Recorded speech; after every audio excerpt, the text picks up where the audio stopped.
성도 여러분 안녕하십니까? 오늘은 2월 7일, 2월 첫 번째 주일입니다. 그리고 주현 후 6번째 주일입니다.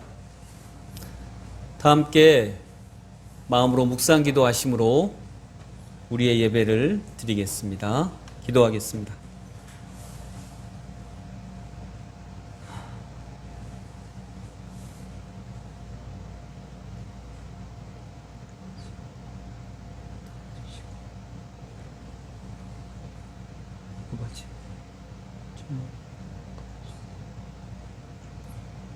이날은 여호와께서 정하신 것이라. 이날에 우리가 즐거워하고 기뻐하리로다. 여호와여 구하옵나니 이제 구원하소서. 여호와여 우리를 구하옵나니 이제 형통하게 하옵소서. 아멘.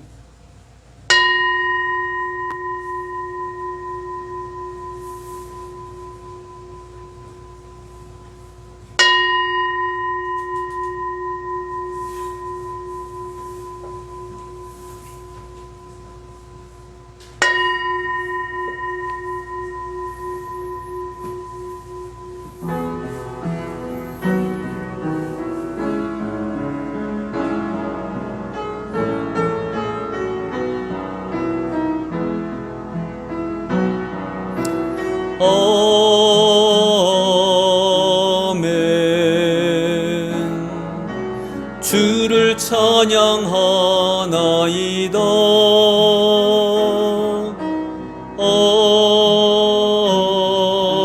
아멘. 주를 찬양하나이다.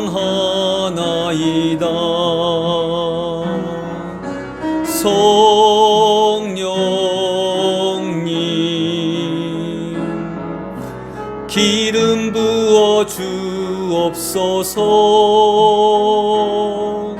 성령님 회복시켜 주옵소서.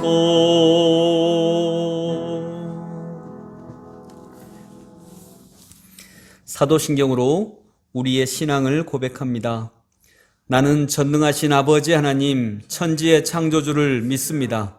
나는 그의 유일하신 아들 우리 주 예수 그리스도를 믿습니다. 그는 성령으로 잉태되어 동정녀 마리아에게서 나시고 본디오 빌라도에게 고난을 받아 십자가에 못 박혀 죽으시고 장사된 지 사흘 만에 죽은 자 가운데서 다시 살아나셨으며 하늘에 오르시어 전능하신 아버지 하나님 우편에 앉아 계시다가 거기로부터 살아있는 자와 죽은 자를 심판하러 오십니다. 나는 성령을 믿으며 거룩한 공교회와 성도의 교제와 죄를 용서받는 것과 몸의 부활과 영생을 믿습니다. 아멘. 한 주간의 삶을 돌아보시며 하나님 앞에 참회의 기도 드리겠습니다.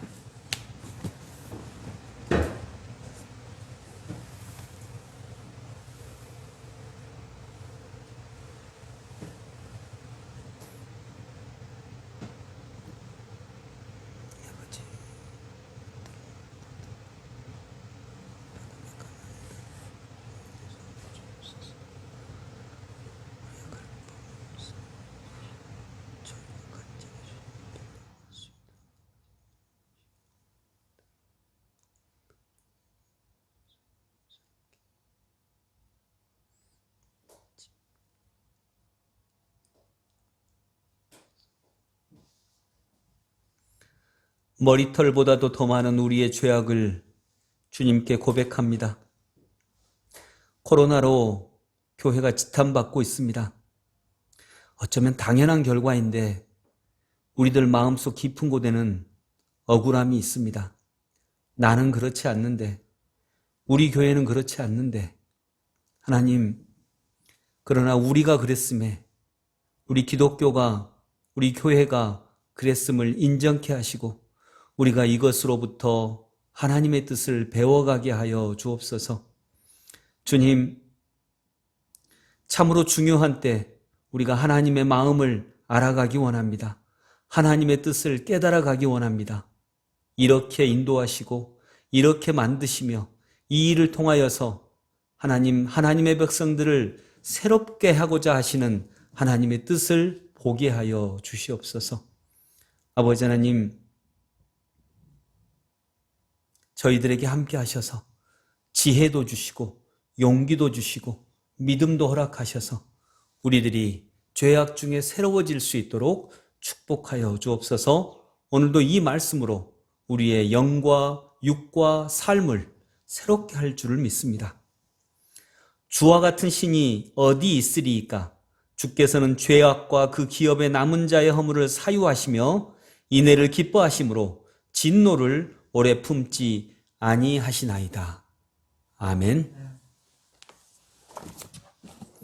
감사의 찬양, 찬송가 345장입니다. 캄캄한 밤 사나운 바람 불 때. 찬송가 345장.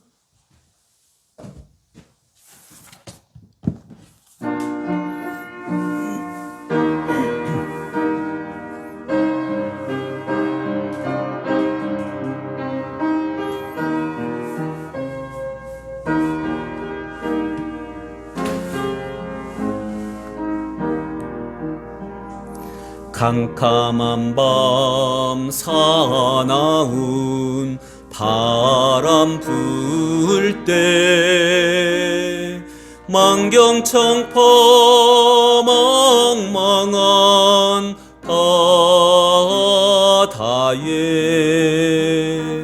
외로운 배 한 척이 떠나가니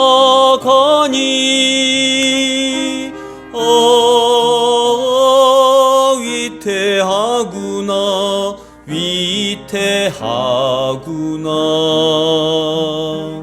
비바람이 무섭게 몰아치고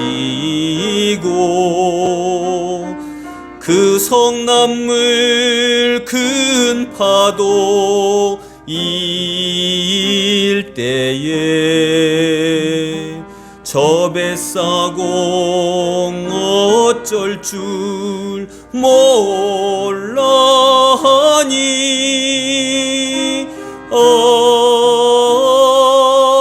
가련하구나 가련하구나.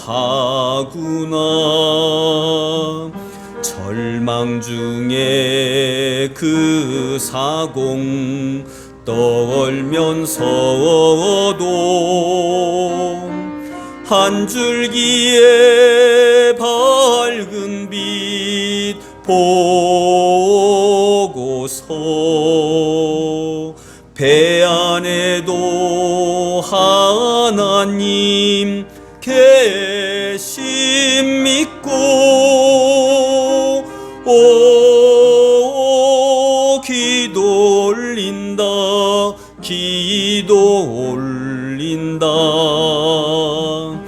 아버지여 이 죄인 굽어보사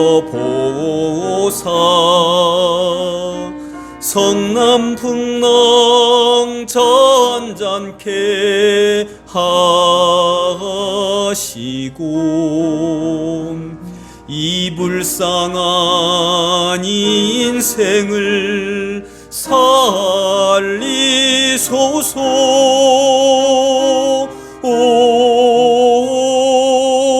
우리 하나님 우리 하나님 모진 바람 또 험한 큰 물결이 제 아무리 성내어 덮쳐도 권능의 손 그노를 저으시니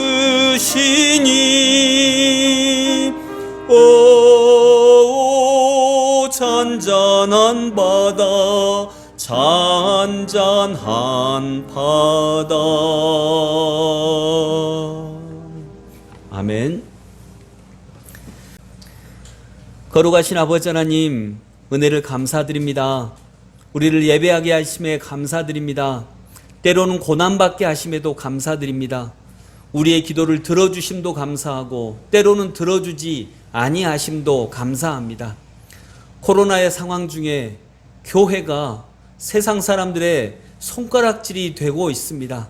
그러함에도 우리는 조심스럽게 하나님의 뜻에 감사를 드립니다.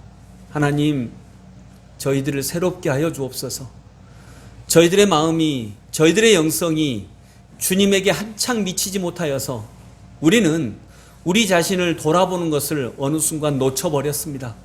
그리하여 우리는 잘 걸어가고 있는 중에 돌아볼 줄을 모르게 되었습니다. 우리 자신 스스로를 고치지 못하게 되었습니다.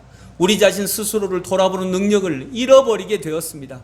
그래서 하나님께서 이렇게 세상의 지탄을 받게 하신 줄로 믿습니다. 그 과정을 통해 돌아보라고, 우리가 어디로 가고 있는지 바라보라고, 우리가 정말 하나님을 향해 걸어가고 있는지 되새겨보라고 이렇게 하신 줄로 믿습니다.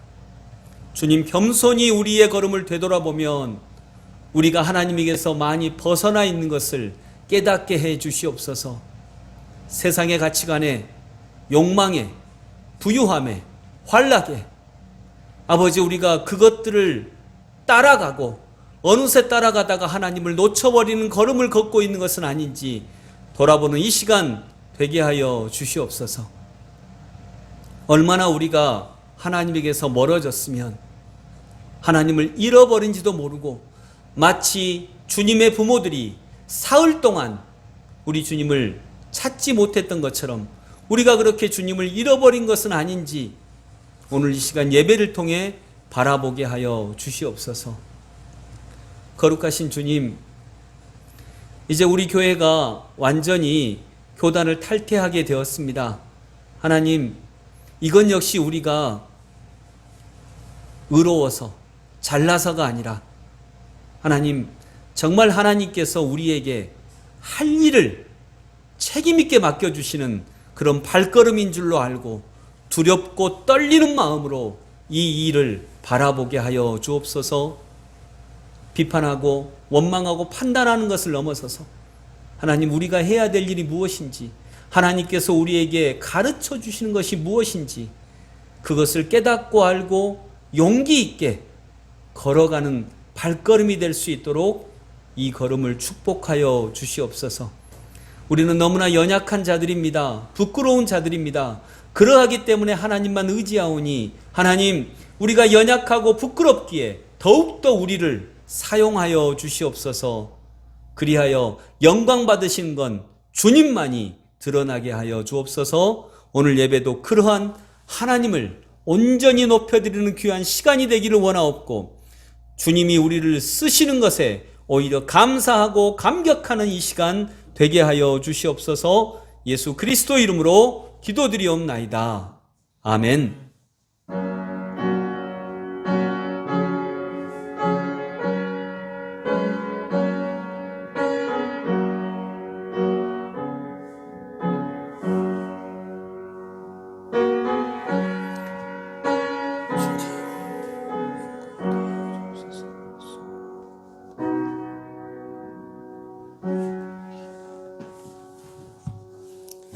네, 감사합니다. 가족끼리 서로 인사 나누겠습니다. 사랑합니다. 축복합니다.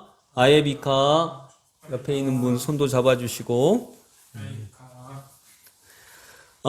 교회 소식 간략하게 말씀드립니다. 청소년부 예배도 오늘부터 영상으로 나가는데 청소년 친구들에게 카톡으로 보내주든지 하겠습니다. 네, 그리고 우리 교회 유튜브에도 올릴 수 있도록 하겠고요. 이 같은 시간에 어른들과 같은 시간에 청소년부들은 청소년부 예배를 드릴 수 있도록 부모님들이 이렇게 도움을 주시기 바랍니다. 그리고 우리 장년 성도님들 양육과정 진행합니다. 입금이 따름이 1대1로 각 팀장님과 함께 결정을 하셨는데 양육과정 진행을 해 주시기 바랍니다.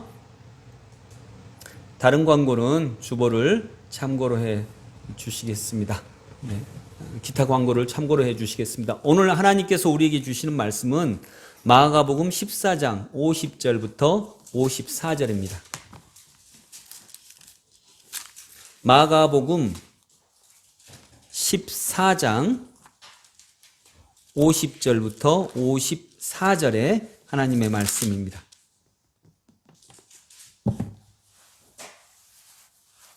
신약성경 82페이지 마가복음 14장 50절부터 54절입니다. 우리 같이 한 목소리로 봉독합니다. 50절부터 54절까지 한 목소리로 같이 봉독하겠습니다. 제자들이 다 예수를 버리고 도망하니라. 한 청년이 벗은 몸에 배 혼니비를 두르고 예수를 따라가다가 무리에게 잡히매 배 혼니비를 버리고 벗은 몸으로 도망하니라. 그들이 예수를 끌고 대제사장에게로 가니 대제사장들과 장로들과 서기관들이 다 모이더라. 베드로가 예수를 멀찍이 따라 대제사장의 집들 안까지 들어가서 아랫사람들과 함께 앉아 불을 쬐더라. 아멘. 2월 한 달 동안은 산다는 것은 이라고 하는 제목으로 하나님의 말씀 보겠습니다. 오늘은 기다릴 수는 있는데 영접할 수는 없는 베드로의 슬픔이라고 하는 제목으로 이 말씀을 살펴보도록 하겠습니다. 제목이 어렵죠. 기다릴 수는 있는데 영접할 수는 없는 베드로의 슬픔. 여러분 결혼한 분들은 왜 결혼을 했죠? 사랑해서 결혼을 했죠.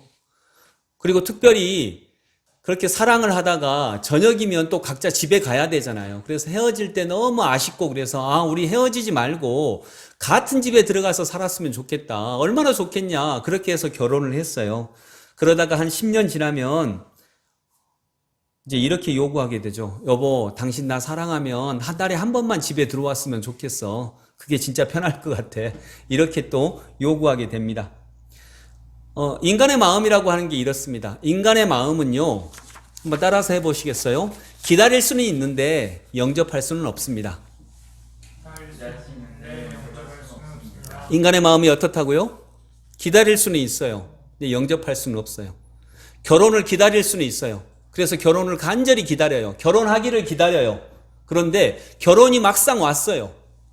근데 결혼을 영접은 못해요. 그 결혼의 기쁨, 결혼의 환희를 영접은 못하고 한 5년 지나고 10년 지나면 이제 결혼이 지긋지긋한 거예요. 그리고 한 달에 한 번만 들어왔으면 좋겠다. 이렇게 얘기하게 되는 거죠. 성경에는 슬픈 이야기들이 참 많아요. 예수님도, 여러분 예수님의 슬픔을 아시나요? 예수님도 굉장히 슬픈 일들이 많았죠. 오늘 본문에도 50절 제자들이 다 예수를 버리고 도망하니라. 이 슬프죠. 이때 예수님 얼마나 슬프셨을까요? 51절도 한 청년이 벗은 몸에 배 혼니비를 두르고 예수를 따라가다가 무리에게 잡히매 배 혼니비를 버리고 벗은 몸으로 도망하니라. 그래도 이 사람은 따라가려고 했었던 것 같아요. 그런데 위협이 오자 바로 정말 자기 본 모습을 드러내고 배 혼니비를 버리고 본 모습 드러내고 자기의 치부, 자기의 약한 모습 그대로 드러내고 도망갔어요. 이것도 역시 슬픈 일이죠. 성경학자들은 51절, 52절에 나타난 이 청년을 마가복음을 쓴 마가라고 주장을 합니다. 그리고 예수님이 끌려갑니다. 53절 그들이 예수를 끌고 대제사장에게로 가니 주님은 끌려갈 수 없는 분이죠. 근데 주님이 끌려가십니다. 이것이 주님의 슬픔입니다. 그렇게 예수님을 목숨 바쳐 따르겠다라고 했던 사람들도 다 주님을 버리고 도망가고 이제 주님은 끌려갑니다. 제자가 아닌 사람들에 의해서 끌려갑니다. 이것이 예수님의 슬픔이죠. 여러분 성경의 슬픔이 뭘까요? 그 중에 보면 이스라엘 백성들은요 굉장히 기다렸습니다. 뭘 기다렸죠? 이스라엘 백성들이? 이스라엘 백성들은 구원자가 오기를 너무너무나 간절히 기다렸습니다. 그토록 기다렸어요. 하나님의 아들 그리스도께서 자기들을 구원하러 오시기를 그렇게 간절히 기다렸습니다. 말라기 이후로 400년이나 기다렸습니다. 그 대망, 언젠가는 우리들을 구원할 구원자가 오시겠지 했던 그 대망의식, 그거 가지고 그들은 버텼습니다. 그리고 그들은 정말 그날을 손꼽아 기다렸습니다. 목숨 바쳐 기다렸습니다. 그런데 정작 그 구원자가 왔어요. 그리스도께서 오셨어요. 그런데 그토록 그리스도를 기다렸던 이스라엘 백성들이 그 오신 하나님의 아들 그리스도를 죽였어요. 여러분, 여기에 성경의 슬픔이 있고요, 성경의 모순이 있어요. 하나님의 백성들이 그토록 하나님의 아들을 기다리다가 정작 하나님의 아들이 오니까 하나님의 백성들이 하나님의 아들을 죽였어요. 기다리지 않았던 거 아니죠. 기다렸죠. 또 하나님의 아들 그리스도를 죽인 사람들이 다른 사람들이 아니에요. 하나님의 백성들이에요. 여기에서 기독교 영성은 출발합니다. 하나님의 백성들이 하나님의 아들을 죽였다. 그 누구도 버릴 수 없고, 하나님의 백성도 버릴 수 없고, 하나님의 아들도 버릴 수 없고, 그러나 이 십자가의 사건을 인정해야 하는 그 깊고 오묘한 의미, 숨겨진 의미를 인정하고 밝혀내야 하는 곳에서 기독교의 영성이 출발합니다. 하나님의 백성이 하나님의 아들을 잔혹하게 살해했다. 그것도 그토록 그리스도를 기다렸던 사람들이, 이 모순 위에 기독교 영성이 시작합니다. 그리고 이 모순을 이해하기 위해서는 반드시 영성이 필요합니다. 여기서 기독교 영성이 출발을 하는 것입니다. 아까 말했죠. 인간의 마음, 영성이 빠진 인간의 마음, 즉 영성이 없는 인간의 마음은요, 기다릴 수는 있습니다. 배망할 수는 있습니다. 그러나 영접할 수는 없습니다. 예수님을 기다릴 수는 있어요. 그러나 영접이 안 돼요. 정작 오시자 그분을 죽여버려요. 잔혹하게 살해한 것이죠. 그럼 주님은 살해당하신 건가? 그것이 아니죠. 그것이 놀라운, 그것 자체가 엄청나게 놀라운 하나님의 구원의 행위였다라고 하는 것이 영성을 통해 드러난 것입니다. 거기서 영성이 존재합니다. 그래서 여러분, 영성이 없는 마음은 기다릴 수는 있으나 영접할 수는 없습니다. 이것이 슬퍼요. 이것이 슬픔입니다. 이것이 인간의 슬픔이며 기독교의 슬픔입니다. 지금 이 시간에도 그렇습니다. 오늘은 그 얘기를 좀 더 깊게 나눠보고자 합니다. 50절부터 53절 다시 한번 읽어볼까요? 50절부터 53절. 제자들이 다 예수를 버리고 도망하니라. 한 청년이 벗은 몸에 배 혼니비를 두르고 예수를 따라가다가 무리에게 잡히매 배 혼니비를 버리고 벗은 몸으로 도망하니라. 그들이 예수를 끌고 대제사장에게로 가니 대제사장들과 장로들과 서기관들이 다 모이더라. 아멘. 자, 여러분, 진정하게 살아가고자 하는 사람은 슬픔을 만납니다. 그런데 그 슬픔은 슬픔만으로 이루어져 있지 않습니다. 그래서 우리 영성은요, 슬픔을 공부하게 만듭니다.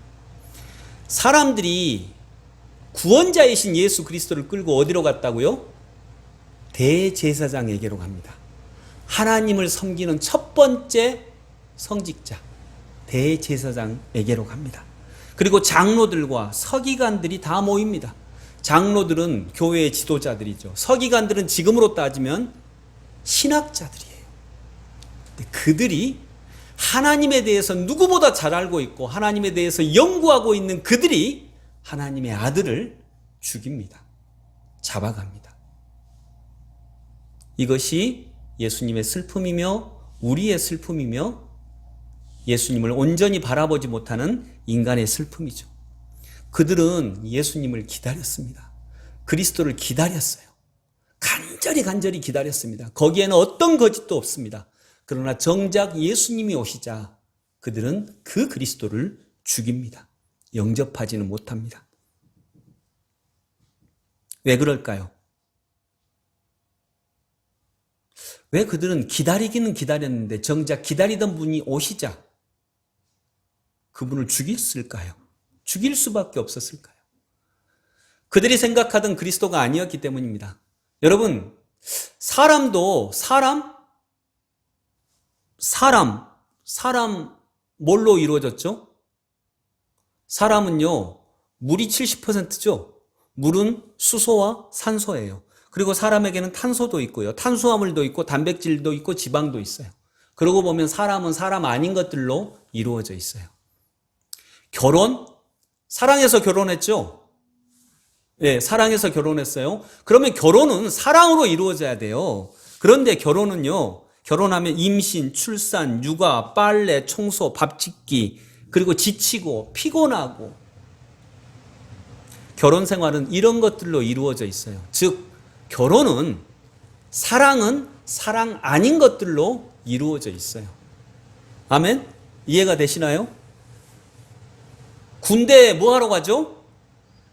나라 지키려고 가죠? 근데 군대 갔다 오신 분들, 군대 가서 나라 지켰나요? 군대가 굉장히 좋은 데예요. 왜냐하면 군대가 뭐 때문에 제일 좋냐면요, 하나도 잘못한 것이 없는데 두드러 맞는 곳, 군대밖에 없어요. 엄청 좋은 것이에요. 이게 인생이거든요. 근데 군대 가서 빨래하고 청소하고 말도 안 되는 것 때문에 두들겨 맞고 나라를 지키는 거룩한 이름 때문에 군대를 왔는데 실은 진짜 군대 생활은 이런 것들로 이루어져 있어요. 제가 군대 중에 군대인 방위를 나와서 그거 잘 알죠. 천대 받고 멸시 받고 그래요. 그러고 보면 구원자는 구원자가 아닌 것들로 이루어져 있어요. 그리스도는 사람들이 볼 때 그리스도가 아닌 것처럼 보여요. 그러니까 그들은 그토록 그리스도를 기다리다가 그토록 기다렸던 그분이 정작 오시자 죽인 거죠.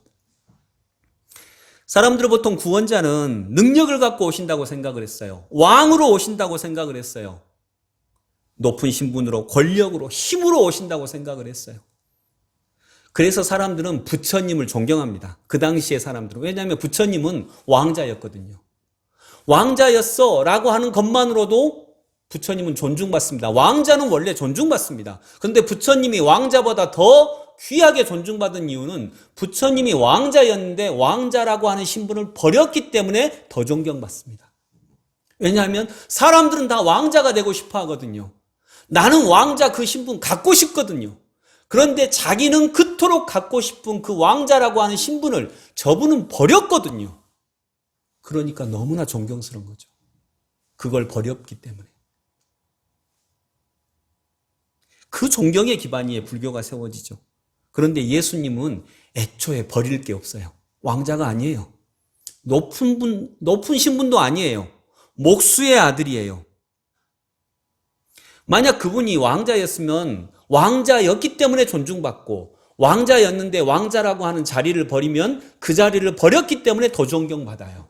근데 예수님은 버릴 게 없어요. 버릴 신분이 없고 버릴 권력이 없고 버릴 돈이 없어요. 그러니 따를 게 없죠. 그런데 자기가 하나님의 아들이래요. 그러니 죽죠. 사람들이 죽일 수밖에 없는 거죠. 지금 이것이 우리들의 삶입니다. 그래서 이 일을 잘 보려면 영성이 필요하고 신비가 필요합니다. 왕자를 버린 사람만 존중받는다면 우리들은 어떻게 되겠어요? 그러나 예수님은 우리예요. 정말 평범하신 분이에요. 53절에 그들이 예수를 끌고 대제사장에게로 가니, 이것이 예수님의 참모습이에요. 목수의 아들이셨고 끌려오셨고 아무 말씀도 안 하시고, 그런데 자기를 그리스도라고 이야기하십니다. 오늘 본문의 뒷부분에 보면요, 내가 그리스도다 이렇게 얘기하시거든요. 제자들은 다 도망갔고 그나마 가장 용기 있는 제자 베드로는 멀찍이 그를 쳐다보면서 불을 쬐고 있었습니다. 54절 같이 한번 읽어봅니다. 54절 시작. 베드로가 예수를 멀찍이 따라 대제사장의 집 들안까지 들어가서 아랫사람들과 함께 앉아 불을 쬐더라. 아멘. 제자들은 다 도망갔어요. 가장 용기 있는 제자 베드로만 그를 따라갔는데 따라간 것도 어떻게 따라갔다고요? 멀찍이 따라갔어요. 여러분, 예수님 따라가고 계십니까? 그런데 베드로처럼 멀찍이 따라갈 수도 있습니다. 그러면 불을 쬐고 있을 뿐이에요. 주님에게서 배우지 못하는 거죠. 이런 모습을 볼 때 주님이 끌려가시고 제자들은 다 도망가고 그나마 가장 용기 있다고 내가 죽을지언정 주님을 버리지 않습니다라고 말했던 베드로는 따라오기는 따라오는데 멀찍이 안전거리 유지하고 따라오는 거예요. 이런 거 볼 때 산다는 게 슬프죠. 산다는 게 참 아프고 슬프다. 삶이라고 하는 것이 삶이 아닌 것으로 이루어져 있어요. 비루하고 천박하고 아프고 슬프고. 우리는 삶을 그렇게 기다렸는데 정작 그런 삶이 오면 그렇기 때문에 영접하지 못하는 것입니다. 그래서 인간은 기다릴 수는 있어요. 그러나 주님과 함께하지 않는 인간은, 주님과 함께하지 않는 인간의 마음은 기다릴 수는 있지만 영접할 수는 없어요. 맞이할 수는 없어요. 거기에 신앙이 필요하고 그 모순 때문에 영성이 필요합니다. 제가 언젠가 한번 예로 들었는데 김창옥 교수님이라고 하는 유명한 강사님이 하신 얘기예요. 이분이 우리나라 남편들은 70%가 남편한테 아내를 위해서 죽을 수 있나요? 하면 한 7, 80%가 예, 죽을 수 있습니다. 이렇게 얘기한대요. 네, 죽을 수 있습니다. 이렇게. 여러분도 그런가요? 아내를 위해서 죽을 수 있습니까? 하면 7, 80%가 나 죽을 수 있습니다. 그런데 그러면 아내가 이 죽을 수 있을 만큼 사랑하는 아내가 그 마트 쇼핑 좀 같이 가자고 하면 따라가겠습니까? 하면 내가 차에 치여 아내를 구할 수는 있는데 내가 대신 죽을 수는 있는데 마트는 못 따라가겠습니다. 예, 이렇게 얘기를 한대요. 아내가 차에 치이려고 하면 내가 대신 치여서 그걸 구할 수는 있어. 근데 마트는 못 따라가. 속 터져서 못 따라가. 그런데 여러분, 사랑이라고 하는 것은 이 두 가지가 다 있어요. 그러니까 한순간, 정말 결정적인 순간에 그 사랑하는 아내를 위해 내 목숨을 버리는 것도 사랑이지만 그냥 마트 따라가서 거기서 그냥 곁에 있어주고 물건 들어주고 그냥 나는 할 일도 없는데 2시간, 3시간 그 아내가 좋아하는 일을 위해서 따라다니는 것, 이것도 사랑이에요. 그래서 사랑이라고 하는 건 한순간에 그냥 확 던지는 것도 사랑인데 정말 비루하게 정말로 보잘것없이 시장 바구니를 들고 그 아내를 따라가 주는 것도 사랑이에요. 사랑은 이런 두 가지 면으로 있어요. 두 가지 면이 다 있어요. 특별히 아내만이 아니라 우리 부모님들은 아기 때문에 죽을 수 있죠. 그러면 거의 100%입니다. 죽을 수 있죠. 우리 자식을 위해서 죽을 수 있죠. 그러면 우리 애가 이야기를 할 때 차분히 좀 들어주실 수 있나요? 내가 죽으면 죽었지 그건 못 하겠어요. 속 터져서. 근데 사랑은 바로 그런 두 가지로 이루어져 있거든요. 두 가지가 다 사랑이에요. 그래서 사랑의 한 면은 이렇게 보잘것없어요. 이렇게 비루해요. 드러나지 않아요. 근데 이것을 바라볼 수 있는 것이 영성이에요. 다음 주에 더 살피겠는데 네가 그리스도냐? 라고 대제사장이 묻죠. 그때 예수님이 말씀하십니다. 내가 그니라. 내가 그리스도 맞다. 우리의 삶도 그렇습니다. 여러분, 그리스도께서 이렇게 천박한 모습으로 오시는 거예요. 이렇게 비루한 모습으로 오시는 거예요. 끌려가고 십자가에 매달리고 죽고. 근데 그분이 그리스도가 맞다는 거예요. 여러분, 그런 면에서 보면 삶은 평범한 것입니다. 동시에 삶은 비범하고 거룩한 것입니다. 이것이 역설이에요. 역설이기 때문에 그래서 슬퍼요. 슬프기 때문에, 역설이기 때문에, 그래서 이걸 바라보려면 영성이 필요하다는 것입니다. 왜냐하면 영성은 역설을 인정하니까. 만일 우리 사랑하는 성도님들이 용기가 있다면 이제 이런 삶에 뛰어들 준비를 하는 것이죠. 우리가 예수를 만난다는 것이 이 삶의 비루함을 천대시하는 나를 죽이기 위한 것이죠. 여러분, 그래서 비범해지려고 하지 마시기 바랍니다. 비범해지고 싶죠? 우리 평범해지고 싶지 않잖아요. 비범해지고 싶잖아요. 평범과 비범은 다음 주에 또 똑같이 한번 더 자세히 살피겠지만, 여러분, 비범하려고 하면 조건이 하나 있어요. 모든 사람은 평범해지고 싶나요? 비범해지고 싶나요? 비범해지고 싶죠. 다 비범한 삶을 살고 싶어요. 그러기 때문에 평범하게 됩니다. 모든 평범한 사람들은 비범한 삶을 살고 싶어요. 비범한 삶에 대한 욕구가 있어요. 그래서 평범을 놓쳐요. 그래서 평범하게 삽니다. 그렇다면 비범하게 살려면 뭘 잡아야 될까요? 평범을 잡아야 돼요. 평범하게 살고자 해야 돼요. 평범한 모든 사람은 비범함을 동경하니까 우리가 진짜 비범해지려고 하면요, 평범함을 동경해야 돼요. 평범함 속에 그리스도를 찾아야 돼요. 일상의 삶 속에서 그리스도를 만나야 돼요. 그리스도는 비범하게 오실 거야. 왕으로 오실 거야. 권력을 갖고 오실 거야. 엄청난 능력으로 오실 거야. 그런데 그리스도는 정작 너무나 평범하게 오시는 거예요. 마구간으로, 아기의 모습으로, 목수의 아들로 오시는 거예요. 왜냐하면 거의 대부분의 사람들은 평범하니까. 평범함 속에 구원을 얻어야 하니까. 평범한 모든 사람들은 평범함을 그리워하지 않습니다.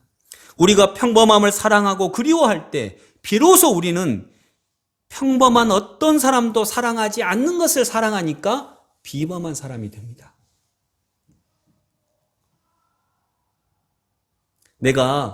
그리스도께서 내가 여기 있다.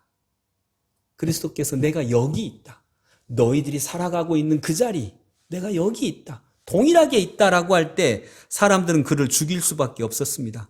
왜냐하면 사람들은 기다릴 수는 있어요. 그리스도를 기다릴 수는 있어요.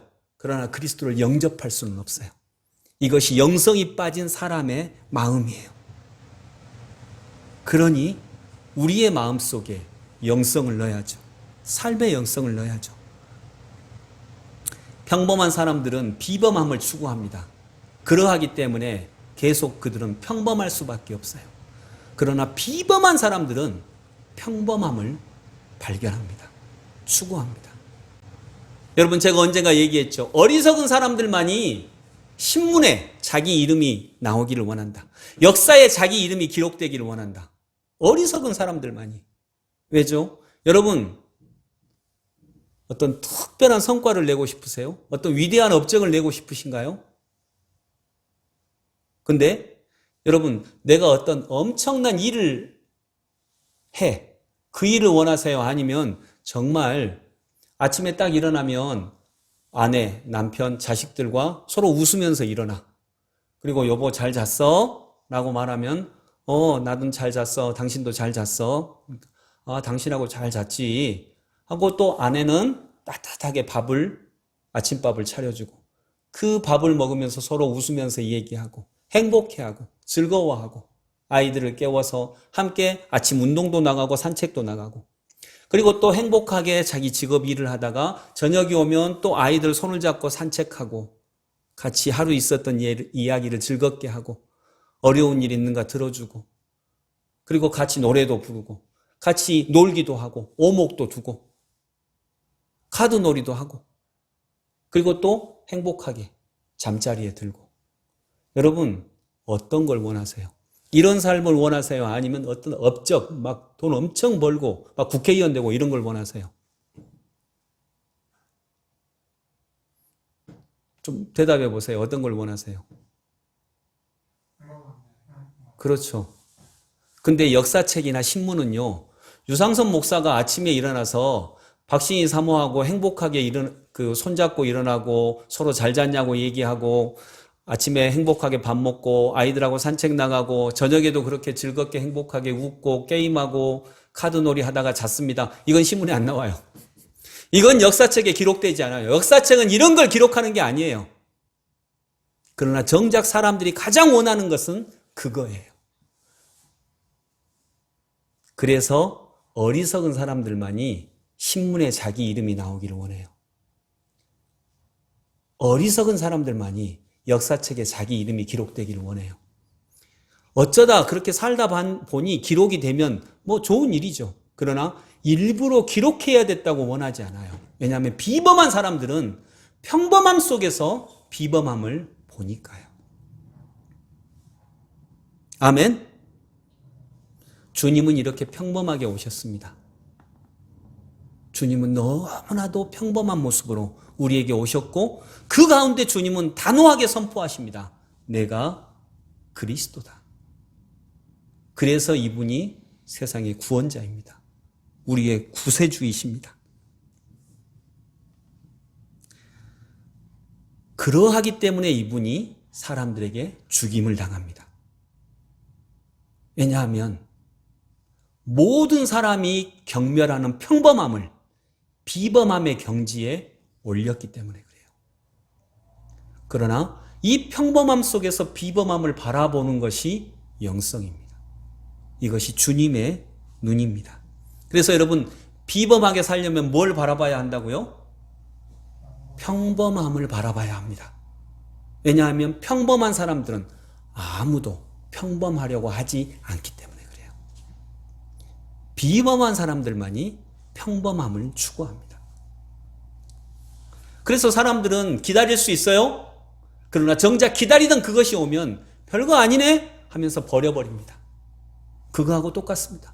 예수님도 마찬가지였습니다. 우리는 결혼을 그토록 기다리죠. 결혼을 기다리고 저 사람하고 결혼만 하면 더 이상의 소원이 없겠다라고 얘기합니다. 그러다가 결혼을 정작 하고 나면 그 결혼을 영접하지 못하고 결혼을 버려버립니다. 거부해버립니다. 그러지 않나요? 인간의 90%가 이렇게 살고 있지 않나요? 우리는 대학 가기를 그렇게 원합니다. 그러나 정작 대학에 들어가면 대학을 또 누리지 못합니다. 예수님을 그토록 기다렸던 사람들이 예수님을 정작 죽여버립니다. 그래서 산다는 게 때로는 이 평범함 속의 비범함을 알아차리지 못하면 산다는 게 슬픈 거예요. 끝없이 추구해야 되니까요. 슬픈 거죠. 여러분, 그래서 삶은 삶이 아닌 것으로 이루어져 있습니다. 군대 생활은 군대 생활이 아닌 것으로 이루어져 있는 것처럼 결혼 생활은 사랑, 기쁨, 환희, 가슴 떨림 이런 걸로 이루어져 있지 않아요. 결혼 생활은 임신, 출산, 육아, 설거지, 청소, 부담감, 시간 없음, 짜증 이런 것들로 이루어져 있어요. 그러니 이런 평범함 속에 무엇이 숨겨져 있다, 비범한 것이 숨겨져 있다라고 하는 눈을 갖지 못하면 우리는 절대로 그리스도를 바라보지 못합니다. 결혼에서도 보지 못하고요. 결혼 안에서도 보지 못하고. 그래서 어느 시인의 시처럼 집이 없는 사람은 집을 그리워하고 집이 있는 사람은 빈 들녘의 바람을 그리워한다. 그렇게 살아갈 수밖에 없는 거죠. 그래서 여러분 기억하십시오. 슬픔이 따로 있고 기쁨이 따로 있는 게 아닙니다. 슬픔이 변하여 기쁨이 됩니다. 아멘. 친구가 따로 있고 원수가 따로 있는 게 아닙니다. 원수가 변하여 친구가 됩니다. 천사가 따로 있고 악마가 따로 있는 게 아니죠. 뭐가 변해서 악마가 됐죠? 천사가 변하여 악마가 된 거예요. 그래서 우리 슬기교회가 슬픔이 변하여 기쁨이 되는 교회잖아요. 슬픔이 없어지고 기쁨이 되는 게 아닙니다. 시편 말씀처럼 슬픔이 변하여 우리의 기쁨과 우리의 춤이 되는 거예요. 변하여서 되는 거예요. 이것이 영성입니다. 말씀을 마치면서 몇 년 전에 요즘에 저도 좀 마음에 슬픔이 많아요. 그런데 그래서 몇 년 전에 제가 썼던 글을 한번 찾아보았습니다. 그래서 일상이 얼마나 신비롭고 감사한 것인지를 되새겨 보았는데 이 글을 다시 한번 읽고 설교를 마치고자 합니다. 몇 년 전에 쓴 글입니다. 새벽에 일어납니다. 일어나서 옆에서 자고 있는 딸의 손을 만집니다. 이렇게 여리고 고운 손이 내 손에 들어와서 내 마음속으로까지 들어가 미소를 띄우게 합니다. 손을 잡고만 있어도 마음이 따뜻해집니다. 옆방에 가만히 들어가 봅니다. 큰딸과 아들이 자고 있습니다. 발로 차버린 이불을 다시 덮어줍니다. 그리고 그들을 위해 잠시 마음을 모아 기도를 드립니다. 이들이 살아간 오늘 참 기쁜 마음이게 하옵소서. 지금 내 곁에서 자고 있는 이 아이들이 언젠가는 내 곁을 떠날 것이고 또 나도 언젠가는 그들 곁을 떠날 것이지만 하나님은 영원토록 그들과 함께 하셔서 우리 아이들을 주님 품으로 인도하소서 기도를 드립니다. 자고 있는 아이들의 얼굴은 참 평화롭습니다. 그것으로 이미 그들은 깨어나서 그토록 이루고 싶은 평화를 이루고 있습니다. 이것만으로 이미 천국은 시작되었습니다. 하루 동안 무슨 일을 하지 않아도 이미 많은 일을 이룬 것처럼 나는 행복합니다. 내 곁에 가족이 있다는 것만으로도 나는 충분합니다. 거실로 나와 봅니다. 이렇게 주변의 많은 것들을 바라보아 봅니다. 냉장고, 텔레비전, 컴퓨터, 오디오, 작은 의자, 맛있는 음식을 만드는 가스레인지, 그리고 그 곁에 고구마, 귤, 사과 등 내가 참 풍성하게 가지고 있음을 알아차립니다. 희미한 불빛이 오히려 그것들을 더 밝히 드러냅니다. 그런 음식 재료들이 만들어져서 식탁에 오르고 우리 5 식구들은 오순도순 하루 있었던 이야기를 나누며 음식만이 아는 사랑을 먹습니다. 상상해 보는 것만으로 참 좋습니다. 커튼을 올리고 창밖을 봅니다. 벌써 아파트 단지 몇 군데 집에 불이 켜져 있습니다. 나만 혼자서 새벽에 일어나는 것 같은데 창문을 통해 보면 나만이 아닙니다. 참 많은 사람들이 새벽을 밝히고 있습니다. 나도 그 중에 한 사람이라는 것이 좋습니다. 비가 옵니다. 보슬비가 부드럽게 옵니다. 하나님은 적당한 비를 오늘도 내려주고 계십니다. 문을 열고 밖으로 나갑니다. 밖에 차가운 공기가 더욱 나를 깨웁니다. 걸어가는 내 걸음소리, 구두소리를 듣습니다. 내가 걸을 수 있음에 감사합니다. 차갑게 코에 들어오는 숨을 느낍니다. 그리고 이 모든 것에 감사하며 입가에 일부러 미소를 띄워봅니다. 주차장에 주차되어 있는 차를 미소로 바라봅니다. 미소로 인사를 띄웁니다. 그 자동차에 부딪히는 달빛이 내게 인사합니다. 차에 시동을 걸고 교회를 향해 달려갑니다. 달려가면서 보이는 모든 교회의 이름을 부르며 주님 저 교회에 은혜를 주시옵소서 하고 기도를 드립니다. 교회에 도착하면 문을 열고 불을 켜고 난로를 피웁니다. 모든 것은 다 준비되어 있습니다. 나는 손으로 몇 가지의 버튼을 누르기만 하면 됩니다. 너무나 고마운 일입니다. 그리고 가만히 앉아봅니다. 소리를 내서 기도하기 전에 가만히 앉아봅니다. 주님께서 이 새벽 안개 속에 젖어가고 계십니다. 이 평범함 속에 젖어가고 계십니다. 온 세상을 감싸고 계십니다. 내가 새벽에 교회를 다니는 사람이 되었다는 것이 참 좋습니다.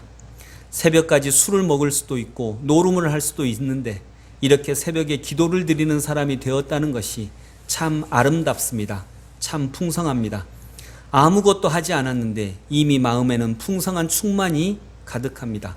삶은 참 신비롭습니다. 아멘.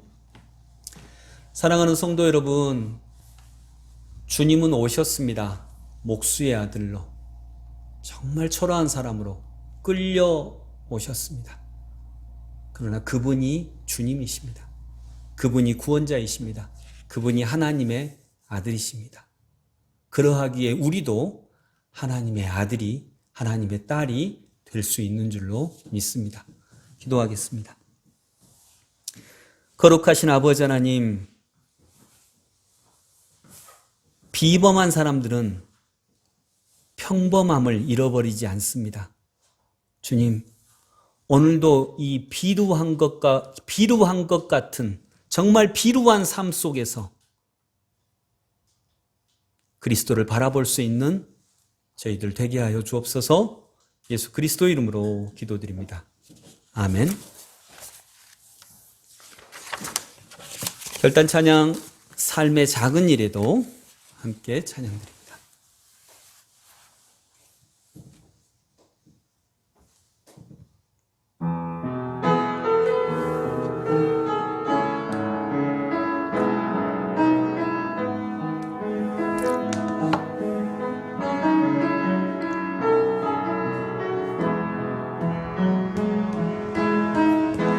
삶의 작은 일에도 그 마음을 알기 원하네.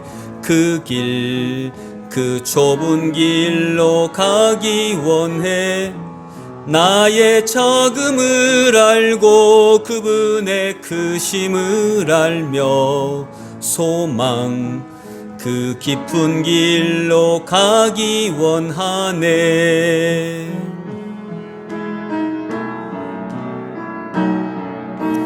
저 높이 솟은 산이 되기보다 여기 오름직한 동산이 되기, 내 가는 길만 비추기보다는 누군가의 길을 비춰준다면, 내가 노래하듯이 또 내가 얘기하듯이 살길 난 그렇게 죽기 원하네. 삶의 한 절이라도 그분을 담기 원하네. 사랑, 그 높은 길로 가기 삶의 작은 일에도, 삶의 작은 일에도 그 마음을 알기 원하네. 그 길, 그 좁은 길로 가기 원해. 나의 작음을 알고 그분의 크심을 알며 소망, 그 깊은 길로 가기 원하네.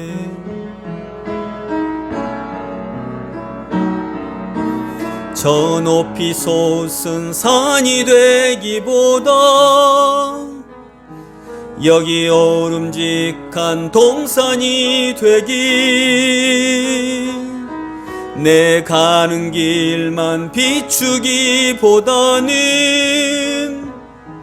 누군가의 길을 비춰준다면, 내가 노래하듯이 또 내가 얘기하듯이 살길 난 그렇게 죽기 원하네. 삶의 한 절이라도 그분을 담기 원하네. 사랑, 그 좁은 길로 가길 저 높이 솟은 산이 되기보다, 산이 되기보다 여기 오름직한 동산이 되기, 내 가는 길만 비추기보다는 누군가의 길을 비춰준다면, 내가 노래하듯이 또 내가 얘기하듯이 살길 난 그렇게 죽기 원하네. 삶의 한 절이라도 그분을 담기 원하네.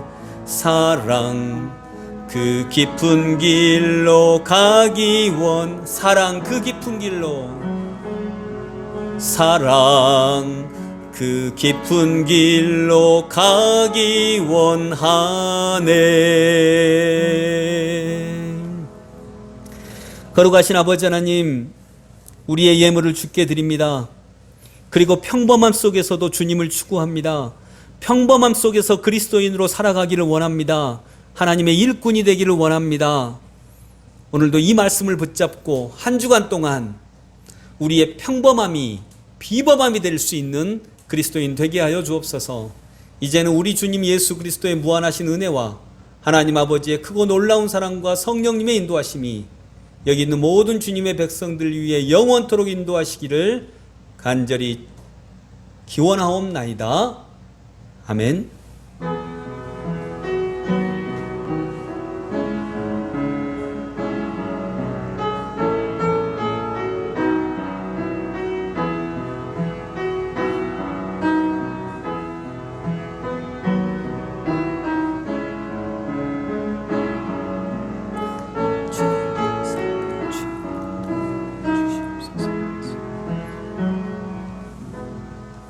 네, 감사합니다. 예배 마쳤습니다. 한 주간도 평범함 속에서 하나님의 비범한 은혜를 찾는 저희들 되기 원합니다. 감사합니다.